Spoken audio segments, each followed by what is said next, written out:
Welcome to Let's Face the Facts, the rewatch podcast for the classic sitcom, The Facts of Life. Join us each week as we synopsize, analyze, criticize, and ultimately idolize the show.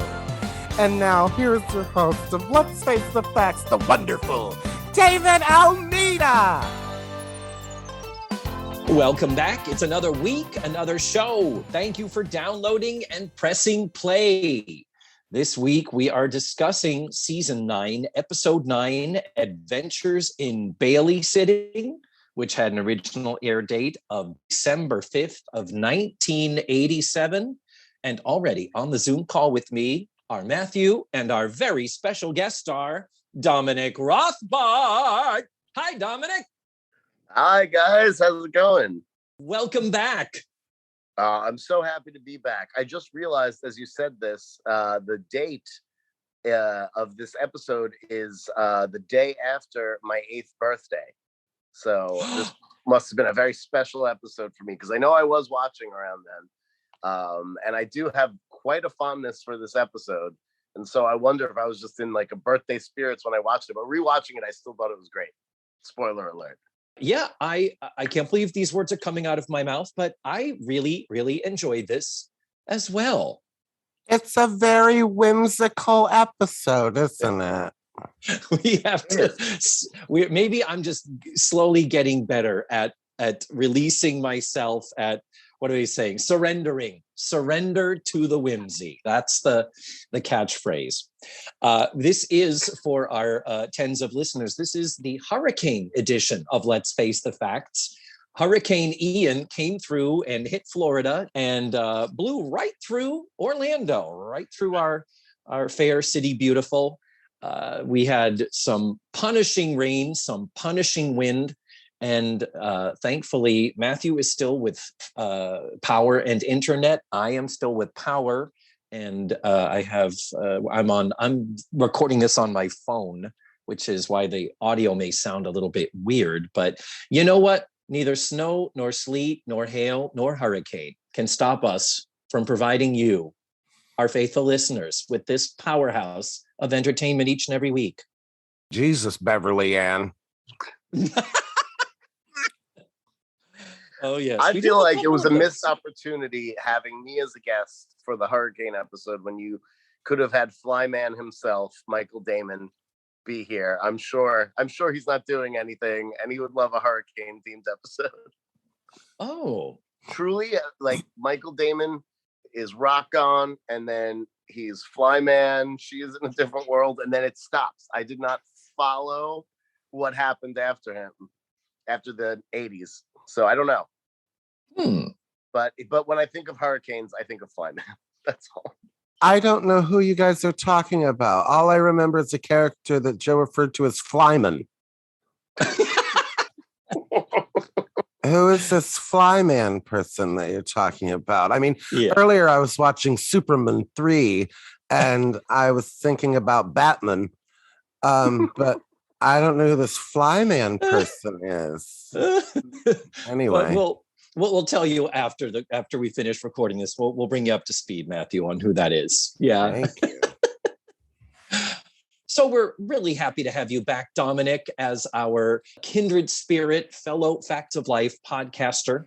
It's really nice to have you back. And based on our last conversation, I believe when I emailed you, you said you would be back and you would be wearing your jockstrap. Yeah. Are you? You don't have to show me. Your modesty is of our utmost importance. But let's see. Oh, sweet Jesus! Oh my God, he's actually showing us. Wow. Okay. Son of a bitch. He is wearing it. He just showed us on the Zoom screen, folks, and it looked good and starchy. I'm just gonna say it. I tried to keep him clean. Well, there's no need for that. I mean, that's taking half the fun out of it, isn't it? But right. Bless! Wow.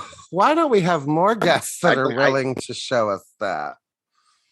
Show us their underwear. I know. Dominik, you have set a new standard. Well, invite me back and maybe I'll go commando. Oh, wow. I am. Don't worry. Don't worry. No, Matthew, you can sit down. Matthew, we're good. Thank you. We believe you. All right. Oh my God. Well, immediately off the rails with this podcast. Yeah, but let's bring it back. Let's talk about nuts and bolts, shall we? This story was by Jerry Barchelon and Michelle Gendelman. Of course, who doesn't love a good Barchelon-Gendelman script? I know I do. This is their first time as credited as a team, and they were the story people. The teleplay was only by Jerry Barchelon, the first name there. So this is the only Facts of Life episode either of them would write. They will both go on to write episodes of The New Gidget, as well as be story editors on that show. And Barchelon would go on to write and be a story editor on a show called Super Carrier, which was a 1988 show. Do either of you remember this? I'm not familiar with Super Carrier. Yeah. In 1988, probably not the best title to choose in the height of the AIDS epidemic, etc. I can't imagine that really worked in their favor. But it's about the lives and missions of the crew of a large U.S. Navy aircraft carrier. So I thought it was like one guy with all the STDs. Yeah. Yeah. It Patient sounds like, zero. It sounds like one of those stories where it's like the population is going to be wiped out if Matt Damon doesn't figure out a way to get through it. Yeah, Outbreak, the Dustin Hoffman, Rene Russo movie or something like that. Ms. Gendelman would also be a writer and story editor for Newhart, which is no slouch of a credit. But we haven't really seen much from them recently. They don't have a lot of credits. The episode was directed by John Boab. And now, Dominik Rothbard. Yes. It is time for our guest to be put on the spot and give us the 1 to 2 sentence TV guide synopsis. When you are ready, please proceed, sir. Okay. It's funny. I was put on the spot last time, and this time I shouldn't have been because I just did this like 9 episodes ago, but nope, I forgot. Okay, so I'm on the spot. All right, let's see here. Blair shirks her responsibilities babysitting her miracle child sister, and Andy loses her and swaps her out for a little Spanish girl. Yeah. That's what happens. And honestly, I commend you for being able to kind of cut through all the other stuff, because in my second watch, when I was really digesting and taking notes on the episode, it was mostly measles. We've got the measles, we've got a bomb threat, we've got a deadline, and we've got an engagement ring. We have a lot of shit happening that I'm very surprised they actually managed to all intermingle and tie together. Nothing funnier than a bomb threat when you need to inject some life into a comedic narrative. And it really felt like this script was written without Natalie in mind. And then they were like, oh shit, we have one more.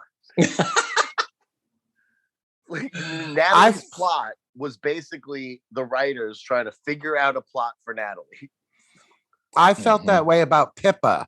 I was like, do you remember the season 1? The problem was too many people. And now they've added Pippa, and it's like her job was to sit in front of the phone. Okay. Mm-hmm. There was a point when Pippa actually said, what can I do? And I was like, good question, Pippa. Right? Why are you here? Yes. So true. If you're watching the Daily Motion version, the syndicated version, her first scene is actually cut when she first comes home and Beverly Ann first alerts her to the measles scare. So that is not there. But anyway, we'll get to that, because let's start proceeding through this episode now, kind of doing my scene by scene. Please. Our show begins in the living room. It's fudge. It's fudge. It's Matthew. Fudge. Oh, how good is it to see fudge again? Marge, do say. Yeah, but it's spelled funny, so it's more like fudge. we have Monica. Monica Warner is there with Blair. This is Marge Desai returning for, sadly, her final appearance as Monica. That's not fair. They gave her a shitty last episode. But it's one of those times where it's like you don't know it's the last time you're seeing somebody. And everything, you know, you always have a last time seeing somebody. I just wish we would have gotten a better Fudge send-off. I thought this was a pretty good. I mean, like it didn't like say, "Hey, we're sending Fudge off," but I thought like, you know, it was a funny episode. She had a point to be there. She had a bit at the end where she could be all smug and funny. She at least had stuff to do. It wasn't like she was brushing that kid's hair and then being like off to the governor's lunch and then never coming back. I will never say no to more Fudge. So I wanted her more involved. I needed more Fudge in this episode. Mm-hmm. Yeah, what we lack in quantity, I think we do get in quality. She doesn't have many lines, but she does what she does so well. Because she's Fudge. She's brilliant. And I just, of course, we get quality. But damn it, I needed to see her gorgeous face. And anyway. My issue with her gorgeous face is that it has aged significantly since the how dare you? The heyday of like Edna's Edibles. And this child is so weird to be hers. It just really, you think it's a grandma. You really think that Blair is the child's parent. You just look at it and she's a miracle baby. Like, I don't know how a 106-year-old woman was able to have this baby, but I'm really excited. And I feel like we should be talking more about that in this episode. Also, this baby, now please correct me if I'm wrong. This baby is growing really fast. No? Like, how long ago was Bailey born? Because Bailey was like as tall as me this episode. Oh, well, funny you should ask. I did look back at that. And Christmas Baby, the episode where the baby was born, you will recall, after only 8 weeks in gestation, it was December of 85. So at this point, we're at December of 87. She is just shy of her second birthday. And to be honest, I think the age of Bailey is right. If time moves in the way that 9 months is actually 8 weeks, then yes, I agree. But that is a 4-year-old child at the very least. That is a tall 2-year-old. Oh, you think so? Okay. Yes, that is a big kid, David. I thought she was 2-year-old. I thought she was 4 if she was the day, and I couldn't get over why everyone has to carry that bitch. Why is everyone fucking picking her up? Jesus, everybody's acting like she's like an infant. That kid is walking. That kid is talking. Okay. No, well, a 2-year-old would be walking and talking. Articulate, oh, hi there, Auntie Joe, as well as this one did. Yeah.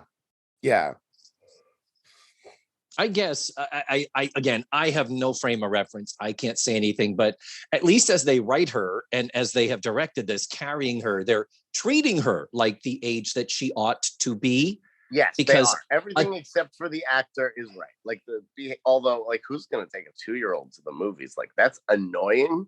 And then like when you like pass it on to another person, you're like, you take the 2-year-old to the movies. Like no.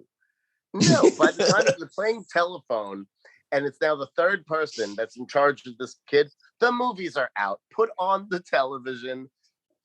Take off the wig, for crying out loud. The child is not happy. But anyway, I'm getting ahead of everything. But that's just like, I can't believe Andy was like, I'm going to honor the deal of taking this 2-year-old, in air quotes, to the movies, to the cartoon matinee. Why they keep calling it that? That was weird too. That was weird too. Well, Andy is like, well, this child is clearly 4 years old and can take care of herself. That's probably what Andy was thinking. She was buying at the concession stand. Like, she's not 2. And he sent her to the bathroom by herself. Also, really, really that bad. was definitely a mistake. Yeah, definitely a mistake. She was like the kid in Poltergeist to me. Like she was like dead behind the eyes, that kid. Oh. And also it made me very uncomfortable. Like when we started with Fudge brushing her hair and counting to 100, that girl has the finest hair, so delicate. 100 brushes just made my scalp hurt on her behalf. And that was like the way we started this episode. And I was like, oh. And the brushing your hair 100 times.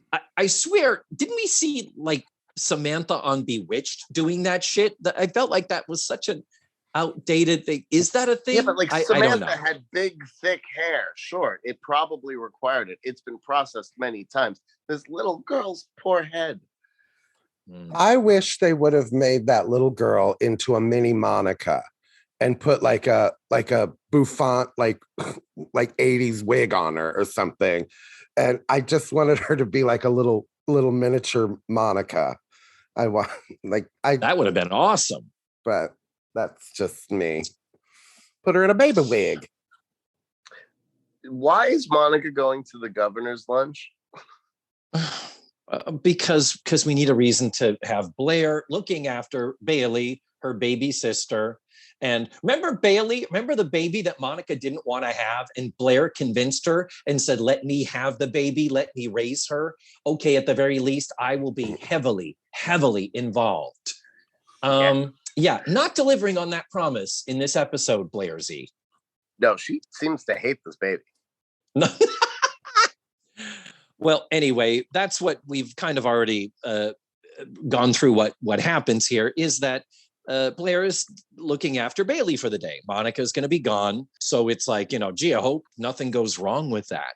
Yeah, gone at the governor's lunch. Like they just brushed over that. And I'm like, excuse me, why are you going? I'm very invested in the governor's lunch. Why is the governor's lunch I don't know. It's just Peekskill is a happening place. In the middle of this day, there's like young lawyers' tea. There's the governor's lunch. The fanciest Peekskill has ever been is a December 1987. With Gloria Steinem probably making a third return engagement to lecture at Langley College. She loves lecturing at Langley. Yeah. And then they go out to that fancy French restaurant with the string quartet and all the other, we are so not wrong. But there's anyway, a fancy side of Peekskill that Facts of Life is trying to uncover. So among the several other B, C, D, E, and F stories here, Beverly Ann is, call me crazy, but she's has reason to be fussy this episode. Turns out Oliver's niece has the measles. They had taken her to the zoo the day before, so Beverly Ann is worried that she's been exposed to the measles and therefore shouldn't probably spend much time with Bailey. She needs to be concerned about Pippa. We're still talking about Oliver. How curious, when last week Beverly Ann was going out with that hot young legal student, the 28-year-old that Blair was trying to woo in the A Rose by Any Other Age episode. Yeah, yes. Beverly Ann gets around, but you saw how she had that belted jumpsuit. She's keeping it super tight. Like, oh yeah, if you have a chance to fuck around with Beverly Ann in the mid 80s and you're not, that's on you. Oh, we got full cooter view when she was stretching when Pippa first came into the whole thing. She was doing her yoga and her stretches, and they made sure to have it be going right up the valley there. So yeah, cooter view. But the fact that we're still talking about Oliver, he is still alive and well in a part of Beverly Ann's life when we never see Orson Bean again. Orson Bean has made 2 appearances. He's done. So that she's still talking about this. I guess what one could say is it is still canon because she went out with the young guy, and when they got to talking about getting serious, when young Larry, 28-year-old Larry, was talking about getting married and having a family and why would you date if you're not thinking about that? Beverly Ann says, I actually don't. She implies dating is just about going out and sharing company and having, having a good time. Sex. Well, I don't think she fucks Larry. I don't think they ever get to that point. But yeah, what she and Oliver are doing, because this is getting pushing to be a year now that she's been companions with Oliver. So it's just interesting that he's still mentioned. Anyway, it's a reason for Beverly Ann to be neurotic and fussy about something. Yay! I'm coming back to it saying I love every time Beverly Ann's on the screen. She lights it up for me. I love her. I agree too. I just wish they had written her better. We've had discussions like this. We did gloss over one thing though that I think is important to the plot as well as something I want to make fun of, which is that Blair's like, did you bring the clown costume that I asked you to bring so that I could take Bailey to the cartoon matinee in costume? So why is Blair interested in dressing her sister up like a clown? It just seems like extra effort. And also, why is everybody dressed like a clown? What is this event? This dress like a clown and go to the cartoon matinee event that they never make clear and is very confusing. And in identical costumes as well. That we find by the end of the show, no fewer than 3 identical. Is it they only had one clown costume over at the Kmart that all children very bought? Fancy, but when their costume store is like definitely the least fancy part of Peekskill. The whole thing was very strange to me. The concept, and then when she pulls that thing out, that is a clown costume for a 27-year-old. That was huge. Yeah. Regardless of what we say about the child, when she pulls the costume out, no doubt I could fit that. And Andy says later when they're like, what happened? How could you lose her? He's like, there were so many kids dressed as clowns and adults too. Doesn't he say that? That even the grown-ups are who doesn't dress up like a clown to take your pre-toddler to a cartoon matinee? As though that's totally normal. And I just needed a modicum of explanation on why we're all clowns today. That's all. I just wanted to bring that up before we go into Natalie's hunt for a plot. Y'all ever been to a Star Wars or a Harry Potter movie? I mean, true. I sat next to a C-3PO, for God's sake, at The Force Awakens. So, I mean, I guess that didn't really bother me that much. I'll have to admit, it didn't bother me much either. But, Matthew, Dominik doesn't have the sense of whimsy that you and I clearly have. Obviously. And bring to the table with season 9. I mean, oof. I just wanted to understand. It's a really weird thing where it's like, oh yes, we're taking our child to the all clown event where anybody could be swapped out for another clown. You got to be really careful. It just feels weird that like we're not like explaining why this is an event, but it's fine. We can move on. I have to tell you, there was one year there were 2 different years that I did the SeaWorld Spooktacular event. And the amount of 9-year-old boys in full body Spider-Man costumes with the mask covering the head, I was like, oh my God, do these people realize if your fucking Spider-Man kid wanders off, you are screwed. You would not be able to find that child again. I'm like, I would have my damn kid on a leash if I ever brought them to one of these.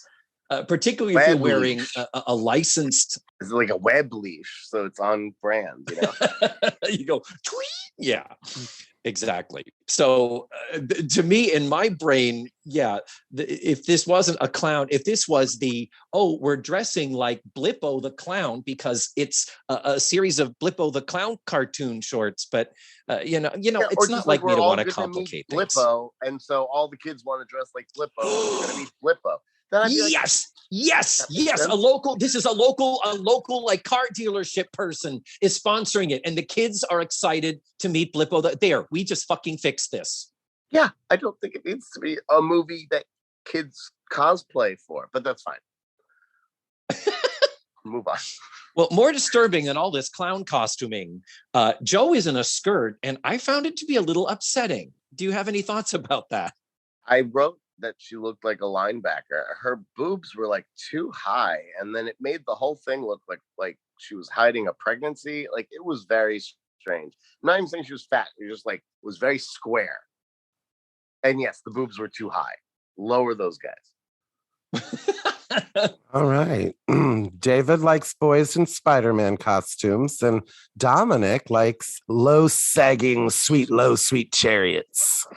They were just like they've never been as high as they were there. I expect my Joe to have a less boobalicious situation going on. She just walked in and I was like, whoa. Nancy McKeon would probably say the same thing if she watched the episode now. My boobs were never as high as they were in 1987. Yeah. Well, we like what we like, Matthew, and you like starchy jockstraps and fudge. So there it is. Guilty. I will definitely agree with you, Dominik, that in the 80s style, it was all so blousy. It did nothing to enhance her figure. It just made her look bigger than we all know she is, and it took a bit away from the beauty that we know is Nancy McKeon. And she also had on these weird, like, boot shoes. They weren't quite boots. They weren't quite shoes. They came up over the ankle. Shoots. And more important than anything, they were flats. They were not a heel. I wondered at first. I was like, oh my God, she's in a skirt. Is she in heels? No, of course not. What was I thinking? Anyhow, Blair realizes that she has an important lunch that she forgot. So she basically dumps off Bailey on Joe. That's all fine and dandy, except Joe gets a call that a bomb threat was called into the center. So Joe has to pawn off Bailey to young 14-year-old Andy, because no one can be trusted more with a child than a 14-year-old boy who is just trolling for pussy the whole time. What's he? He's not paying attention. There's an adult in the kitchen. Just tell it. Exactly.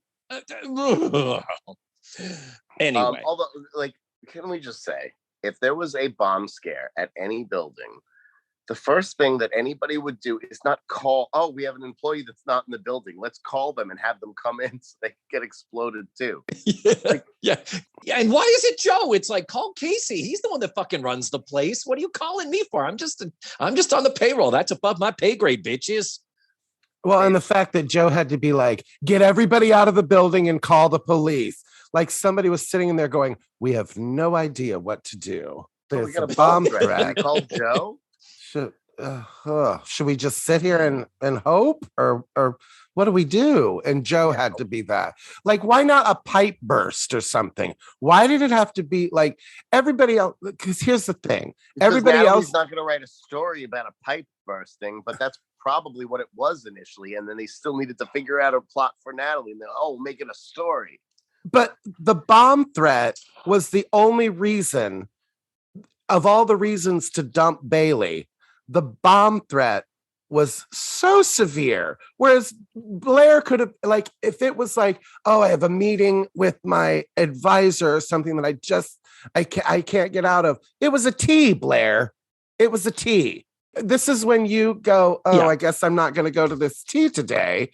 Whereas I guess like a bomb threat, they were like, a bomb threat. Okay, so Joe, you have a legitimate reason for dumping Bailey. Everybody else, it was like a governor's lunch, a tea. Okay, those are all things that don't seem important enough to dump a kid, but whatever. I'll give Joe the bomb threat. Okay. I agree. It was very severe, and maybe they went with that severity, like you said, so that Natalie wouldn't be the one left behind with Bailey. Natalie would be like, what? Bomb threat? That's a story. I'm going to follow it. Because Natalie's only purpose in this is every single time someone says something, she comes up with a headline for a story. So can we assume that Natalie got that job at the Peak Skill Press? No. What was the other paper that she did the ROTC expose on?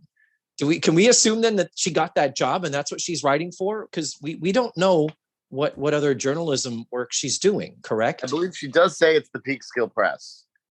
Mm-hmm. But also, what the hell?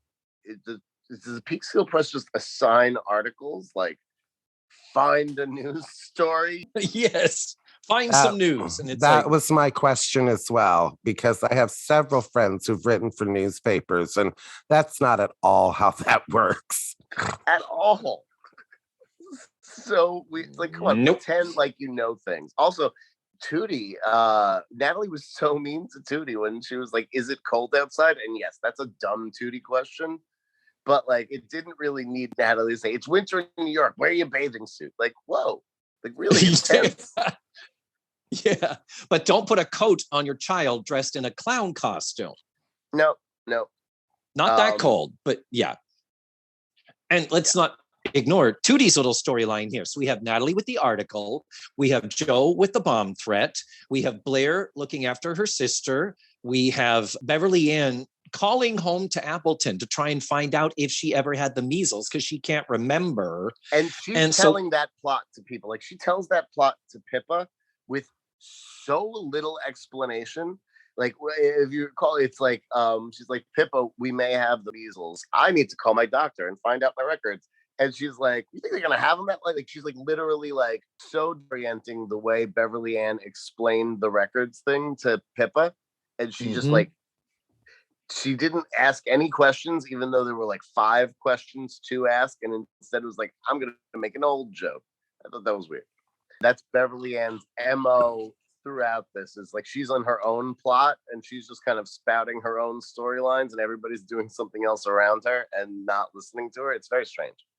And I mean, who is Beverly Ann's GP? I'm assuming general practitioner that is still working and is going to be like, "Oh, Beverly Ann, yeah, I have all your records here. Thank you for calling." This motherfucker has to be 90 years old. If she's 60 and he was a full-blown doctor when she was a kid, come on. I don't even think I could call my general practitioner, my pediatrician right now. No way. But she was so confident. She's like, "Oh, they'll have them. They may be on stone tablets, but they'll have them." It was a funny joke, but it was like, they're not going to have them. He's dead, yes. Beverly Ann. Your general practitioner is dead. So the plot line we have not yet addressed is that Tootie is kind of not around to participate much in this because she's going to meet Jeff to pick out her engagement ring. So if you recall, 2 weeks ago, she and Jeff got engaged. So they're making it official. And I have to say, I like the fact that when she comes back, she's flashing the ring around. Beverly Ann doesn't notice it. Andy doesn't notice it. And at the very end of the episode, when she comes in and sees that they've gotten Bailey back, she's like, "Bailey!" And Bailey goes, "Pretty ring."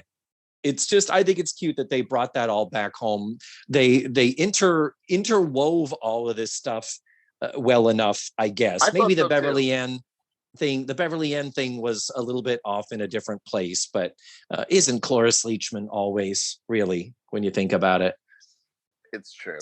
How long has it been, do you think, at this point? Because at this point, Blair is now exhausted with the child, and she's dressed like a clown already. How long have they been doing this? Because we learned that, like, Joe's like, she just finished napping 15 minutes ago. So how much effort has Blair put into this? And between this and Joe giving her pots and pans to hit to keep her occupied, what the fuck is wrong with you, Joe? I wrote down several times, "Turn on the damn TV." She says she wants to watch TV multiple times. Let the kid watch TV. Jesus Christ. I'm starting to think they don't have one. It's the 1980s. The television was child supervision in a box. For crying out loud. Yes. But yeah, to answer your question, Dominic, I'm like, I feel like it's like an hour. Like after an hour, Blair is like, "Well, fuck, I'm out of things to talk about with her."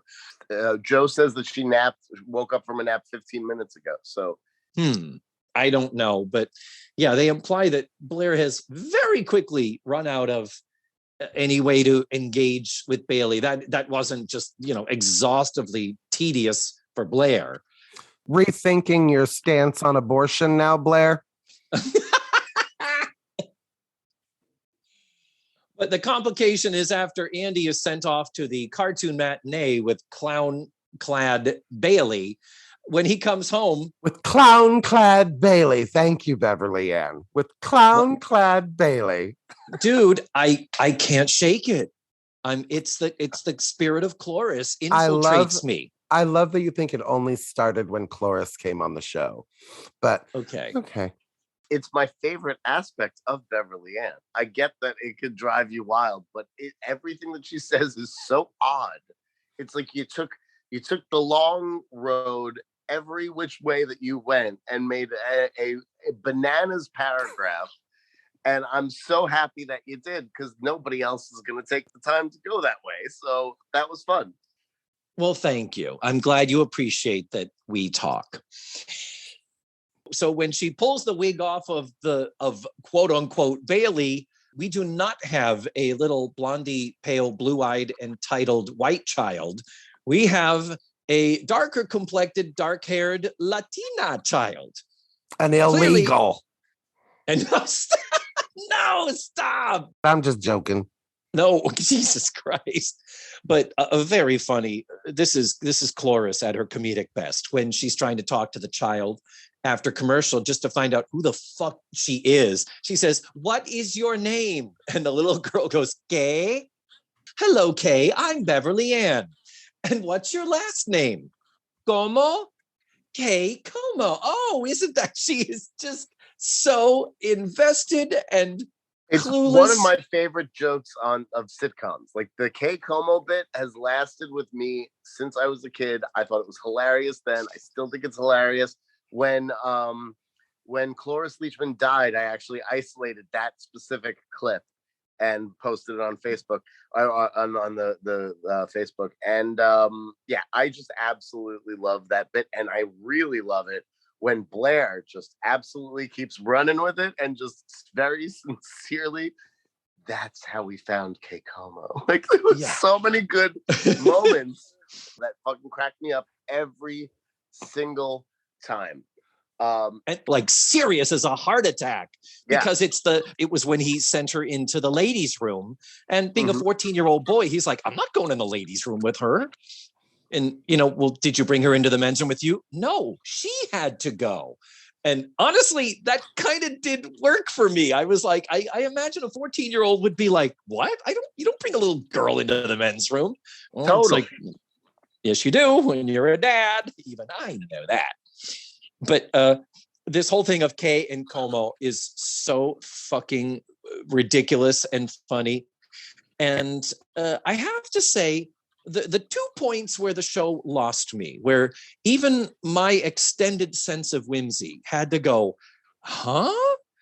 When we're at the center, there is no reason for the scene at the center with Joe looking around for a fucking bum and Natalie thinking there's a big story there, other than a desperate, hysterical Latina woman comes in holding Bailey.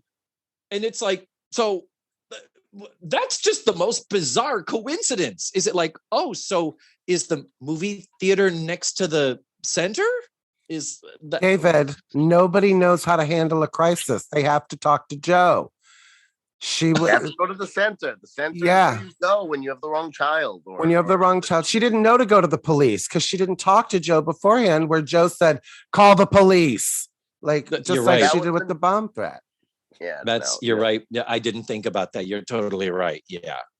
But it is a funny interchange where the woman is saying in Spanish, she's saying, "My daughter is lost. Please help me. This is not my child." And Joe, who doesn't speak Spanish, is like, "What is your problem?" And the Spanish woman says, "Por favor, ayúdame." I loved that. I did too. I thought that was another great moment. I think we glossed over yet another one of my favorite moments, which is when Beverly Ann inadvertently convinces her ex-husband Frank's new wife that she may have given him an STD. Yes. I wrote down, wow, an AIDS joke. Hilarious.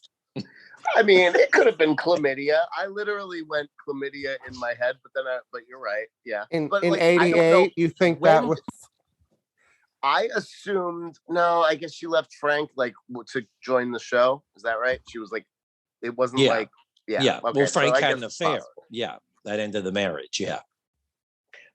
Anyway, I really enjoyed that bit because it was just Cloris Leachman with two, like on the phone with two different characters. She was really, she played that extremely well. I thought that was so funny and well done. So I just wanted to make sure we didn't gloss past that because it made my heart sing, even though, yeah, you're right. It probably was an AIDS joke. She is brilliant at phone acting. The other girls could take a lesson from her and how she handles a phone conversation.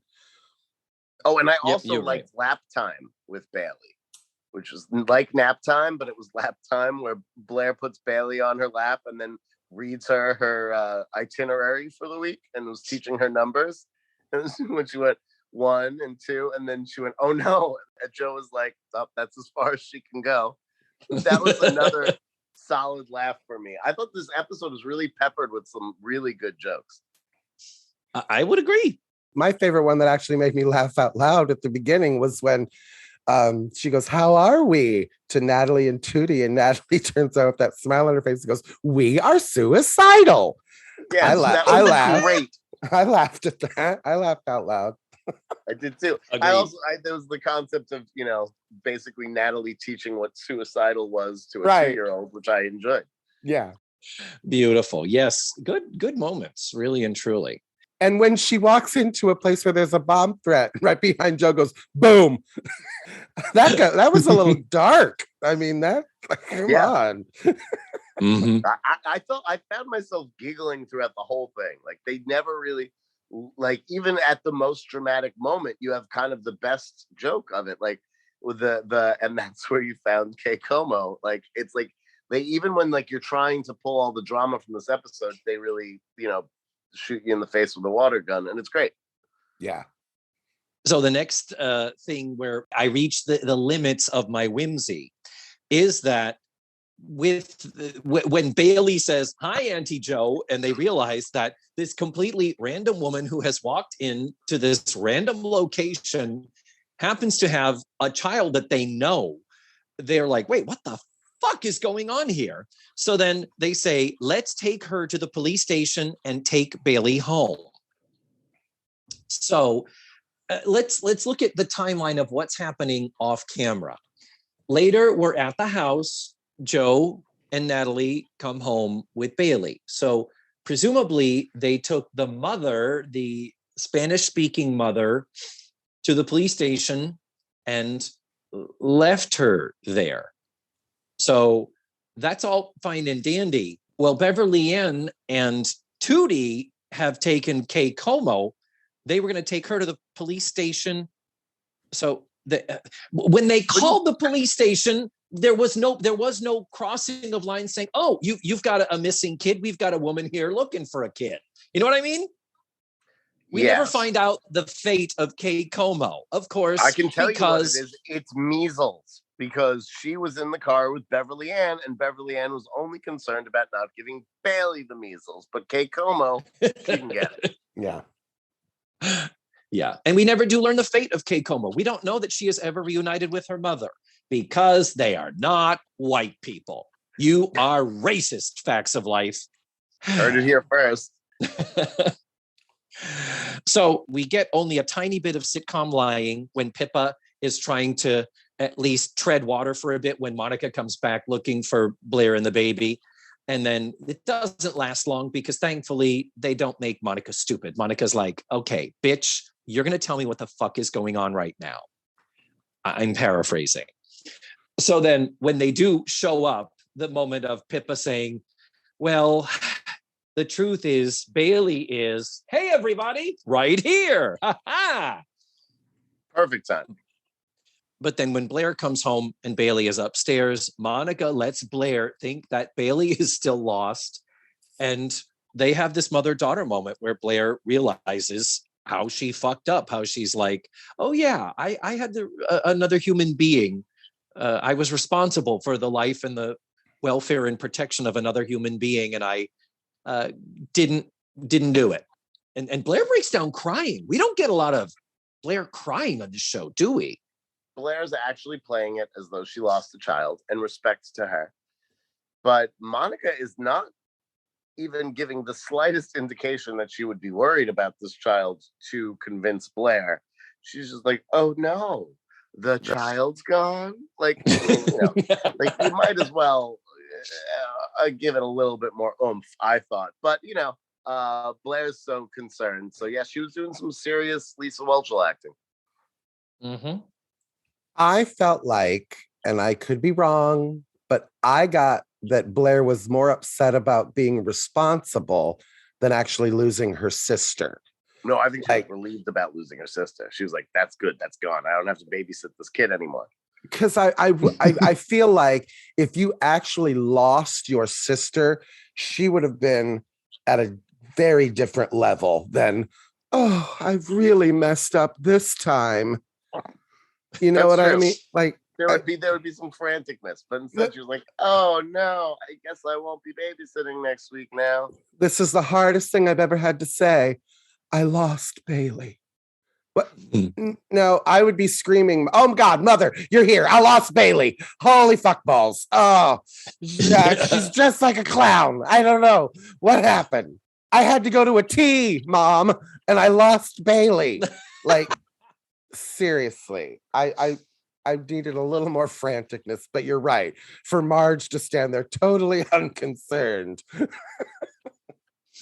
Just felt like it was giving away the game. Yeah. And while we're on that subject, they're all kind of really casual about, we have a kid here that doesn't belong. Not just we're missing a kid, we have someone else's kid that is missing. And the whole thing of once we get to Kate Como, Beverly Ann's like, oh, let's go into the kitchen and find the phone book and look and see if we can find a Como's. It didn't occur to anybody to say, let's go back to the movie theater. Clearly that's where the mix-up happened. If I were the other people, they weren't answering. That was enough. Well, I would be like, go back to the movie theater, at least be there. Say, okay, manager, did someone come to you with a missing kid? Crikey, we had a kerfuffle. We're looking for a sprog. They just be like, no, sorry. Pippa, shut the fuck up. Get off of my show. I have to start, and I wrote this down. I have to start. I don't want to dislike her at all. She's a fine little actress, but what they give her to say I don't know if I want to call them punchable Pippa moments or something. Like, but when she walks in and goes, crikey, what a kerfluffle, fuck off.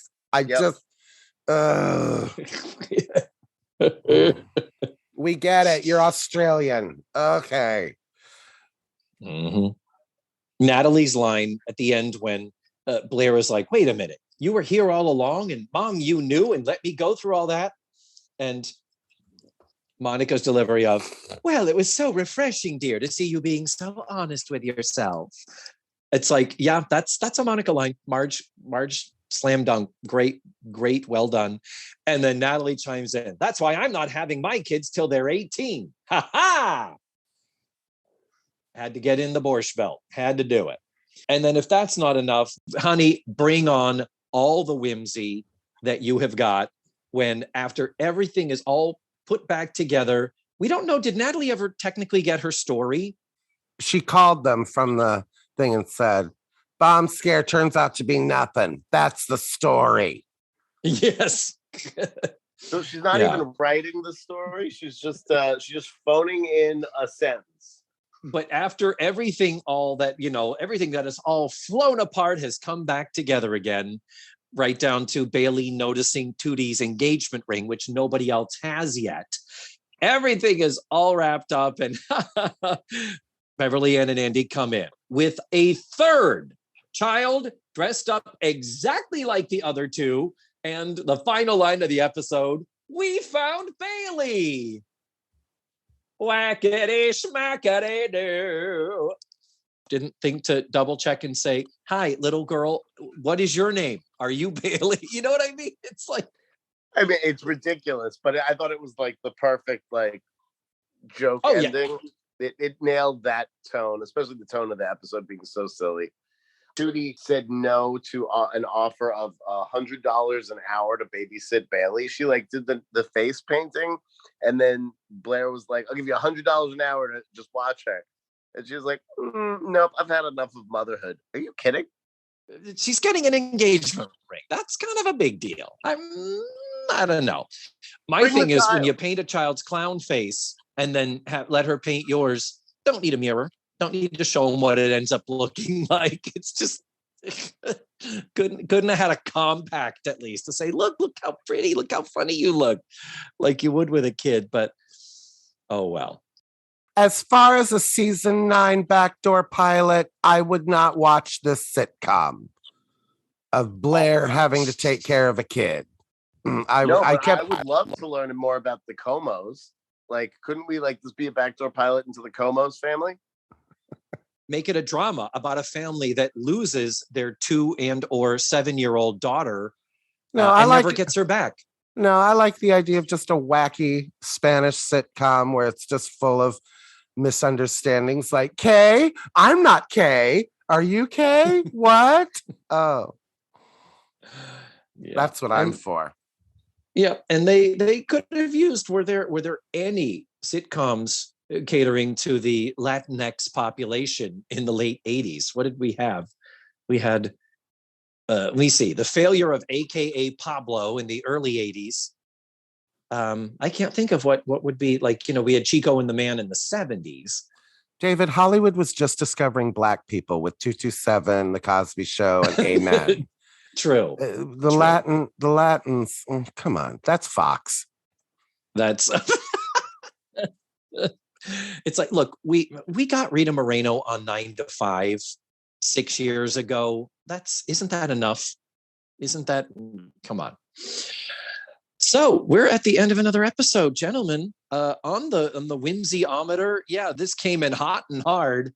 And I have to say, I as I said before, I do love a farce, and there were a lot of farcical elements about this.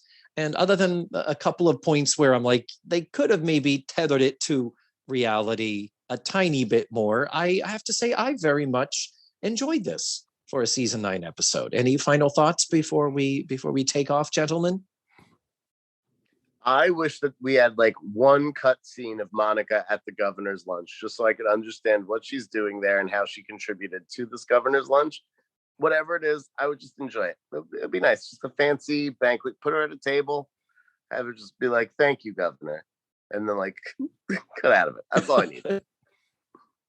Have her writing her check and hearing like the lecture happening, like the governor is at the podium now during the luncheon and talking about how we have to get rid of these homeless people. And there are so many Latin people and Black people, and we just have to find places and spaces for them to be that don't really interfere with our lives. On the network schedule. Exactly. Have it be like, that Monica is at a super radical religious right-wing rally type of a thing, and have that scene happen and have us all be like, what? No, Monica. No, you're canceled. I'll take it just to get more fudge. Matthew'd be, no fudge. No. Well, Dominik, thank you so much for coming back and coming to play with us again. I hope you're going to be back with us again before the end of the season, before the series ends. I would love to. I know. Are you guys going to be covering things like the reunion movie? Oh, fuck to the yes. All right. I'm very glad we were able to do this in spite of our hurricane situation in Florida. It looks like we have survived it, and the worst of it is over. Hallelujah. Once again, I will recommend your fabulous podcast, The Facts of Facts. I will put a link in the show notes for people who want to find it and hear more of you talking about the show. Next week, we're going to be watching season 9, episode 10, It's a Wonderful Christmas. And we hope Ken Reed is going to be returning to the show. I still have to set that up, but let's cross everything we have two of. Listeners, you can watch the episode ahead of time for free at dailymotion.com. I will post the link in the show notes and on this episode's webpage. That is all for now. Thank you, Dominik. Thank you so much, everyone, for listening. And remember, The facts of life are all about fudge. yes. Yes. Farewell, fudge. We hardly knew ye. Bye. Let's Face the Facts was created, produced, written, hosted, and edited by the wonderful David Almeida. Our theme song was beautifully arranged and recorded by Ned Wilkinson. Please visit FaceTheFactsPod.com for supplemental photos and videos, links to social media, and ways that you can support the show. And don't forget to subscribe, rate, and review. This is Matthew Arder saying tune in again next week for another thrilling episode of Let's Face the Facts.